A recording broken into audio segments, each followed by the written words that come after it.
Praise the Lord மக்களே, உங்கள் அனைவருக்கும் என் மனமார்ந்த ஸ்தோத்திரங்களையும் நன்றிகளை ஏறெடுக்கிறேன். இந்த டிசம்பர் மாதம் அனைவருக்கும் ஒரு மகிழ்ச்சியின் மாதமா இருக்குது இல்லைங்களா?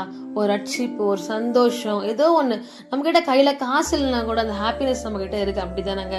இந்த டிசம்பர் மாதம் சில பேருக்கு கஷ்டமா இருக்கலாம், சில பேருக்கு வறுமையா இருக்கலாம், சில பேருக்கு ஹாப்பியா இருக்கலாம், சில பேருக்கு ட்ரெஸ் எடுக்க கூட காசு இல்லாம இருக்கலாம். ஆனா சில விஷயங்கள் நாம எப்படி இருக்கிறோம், எப்படி நம்ம அதை கொண்டு போக போறோம் அப்படின்றது தாங்க விஷயமாக இருக்கிறது.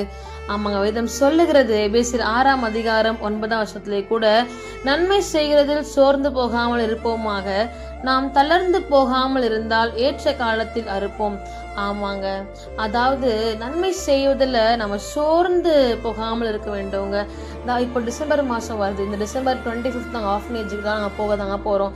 முடியாதவங்க, கண் பார்வையற்றவங்க, இல்லை மூல வளர்ச்சி கம்மியாக இருக்கிற பீப்புள், வயசானவங்க, தன் பெற்றோர்களால் கைவிடப்பட்டவங்கன்னு சொல்லிட்டு நிறைய பேருங்க, அவங்க எல்லாரும் நம்ம பார்க்க தாங்க போகிறோம். இப்படி அவங்கள பார்க்க போகும்போது கூட அவங்களுக்கு தேவையான திங்ஸ் நம்ம வாங்கிட்டு தாங்க நாங்கள் போவோம். உங்களால் முடிஞ்ச உதவிகளை எங்களுக்காக நீங்கள் கண்டிப்பாக செய்வீங்க நம்புகிறேன்.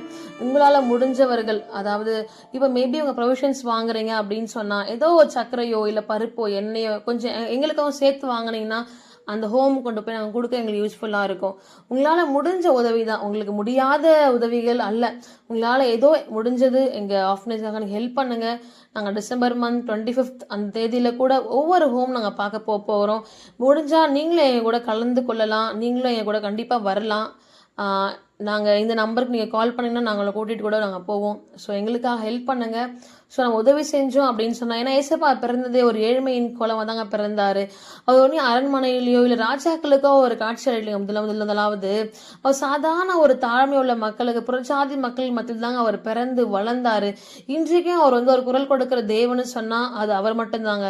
அதான் சொல்கிறேன், உங்களுக்காகவும் உங்களுடைய தாழ்மையின் தயவுக்காகவும் உங்களுடைய மனசுக்காகவும் நல்ல மனசுக்காகவும் எல்லா விஷயமும் நல்லதாகவே நடக்குங்க.